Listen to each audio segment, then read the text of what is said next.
Dear brothers and sisters, we are so Chers grateful frères et sœurs, nous sommes très reconnaissants pour vos efforts de lecture des Écritures à travers le programme Viens et suis-moi. Merci, merci pour tout ce que vous faites. Votre lien quotidien avec Dieu et sa parole ont des conséquences profondes. Vous posez les fondements d'une grande œuvre, et c'est des petites choses que sort ce qui est grand. La lecture des enseignements du Sauveur contenus dans les Écritures transforme notre foyer en sanctuaire de foi et en centre d'apprentissage de l'Évangile. Elle favorise la présence de l'Esprit dans notre foyer. Le Saint-Esprit remplit notre âme de joie et nous convertit en disciples de Jésus-Christ à vie. Au cours de ces dernières années, en lisant les livres des Saintes Écritures, nous avons étudié le panorama des enseignements de Dieu à ses enfants dans toutes les grandes dispensations de l'Évangile. Dans chaque dispensation, nous voyons un schéma se reproduire. Dieu rétablit ou révèle l'Évangile de Jésus-Christ par l'intermédiaire de ses prophètes. Les gens obéissent aux prophètes et sont grandement bénis.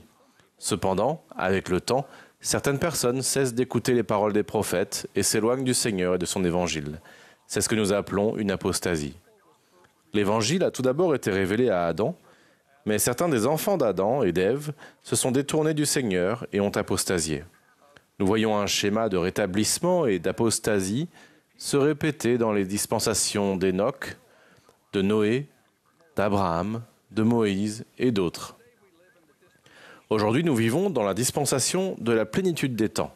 C'est la seule qui ne se terminera pas par une apostasie. Cette dispensation marquera le début de la seconde venue du Sauveur Jésus-Christ et son règne millénaire. Alors, en quoi cette dispensation est-elle différente? Que nous a donné le Seigneur aujourd'hui, tout spécialement pour notre époque, pour nous rapprocher du Sauveur et ne jamais le quitter? Je pense que les Écritures sont l'une des réponses. En particulier, le livre de Mormon, un autre témoignage de Jésus-Christ. Dieu a promis qu'il n'y aurait plus jamais d'apostasie générale. Cependant, nous devons veiller à éviter l'apostasie personnelle. Nous devons nous rappeler que, comme l'a enseigné le président Nelson, chacun de nous est responsable de sa progression spirituelle.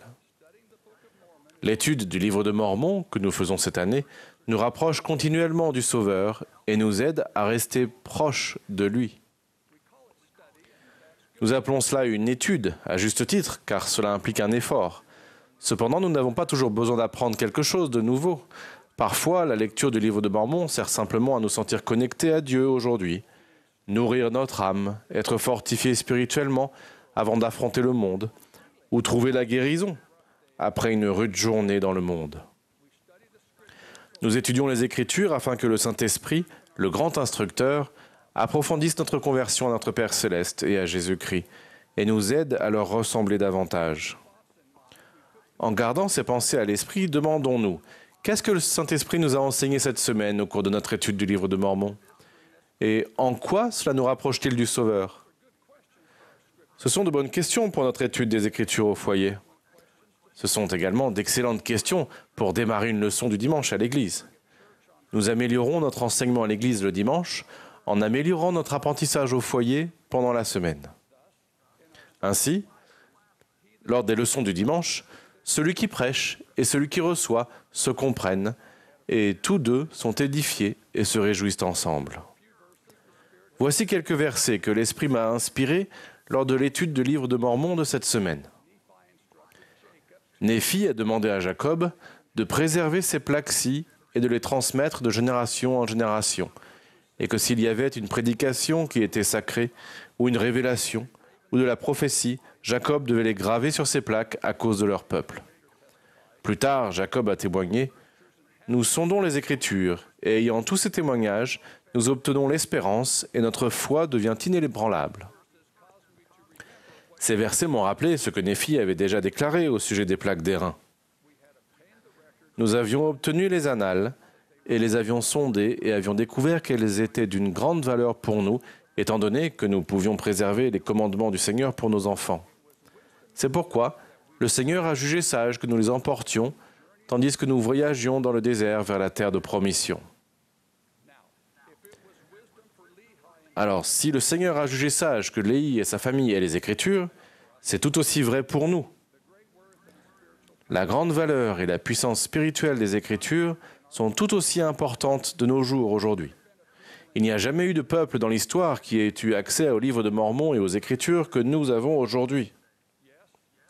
Oui, Léhi et sa famille avaient la bénédiction d'avoir les plaques d'airain, mais ils n'en avaient pas un exemplaire partante. L'exemplaire du livre de Mormon le plus important est le nôtre, celui que nous lisons. Dans sa vision de l'arbre de vie, Léhi nous a enseigné l'importance de faire personnellement l'expérience de l'amour de Dieu. Après avoir mangé le fruit, Léhi a aperçu sa femme, Saria, et ses fils, Néphi et Sam, un peu plus loin. Léhi a rapporté, ils se tenaient là comme s'ils ne savaient où aller.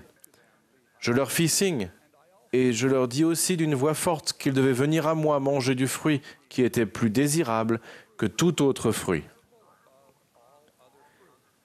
Et ils vinrent à moi et mangèrent aussi du fruit. J'aime l'exemple du rôle de parent engagé, illustré par Léhi. Saria, Néphi et Sam menaient une vie juste. Pourtant, le Seigneur leur réservait quelque chose de meilleur, de plus doux. Ils ne savaient pas où la trouver, contrairement à Léhi. Il les a donc appelés d'une voix forte, pour qu'ils viennent à l'arbre de vie et en prennent du fruit. Ces directives étaient claires. Il ne pouvait pas y avoir de malentendu. Je suis le résultat du même genre de parents engagés. Quand j'étais un jeune garçon de 11 ou 12 ans, ma mère m'a demandé « Marc, sais-tu personnellement, grâce au Saint-Esprit, que l'Évangile est vrai ?» Sa question m'a surpris. Jusqu'alors, je m'étais toujours efforcé d'être un bon garçon, et je pensais que cela suffisait.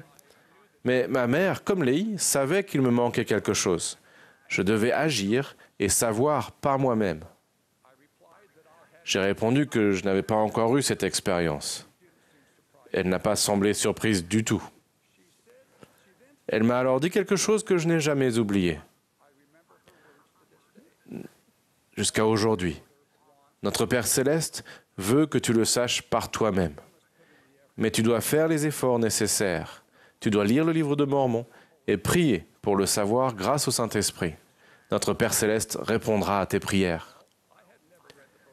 Eh bien, je n'avais jamais lu le livre de Mormon auparavant. Je ne pensais pas être suffisamment âgé pour le faire, mais ma mère savait mieux que moi. Sa question a fait naître en moi le désir de le savoir par moi-même.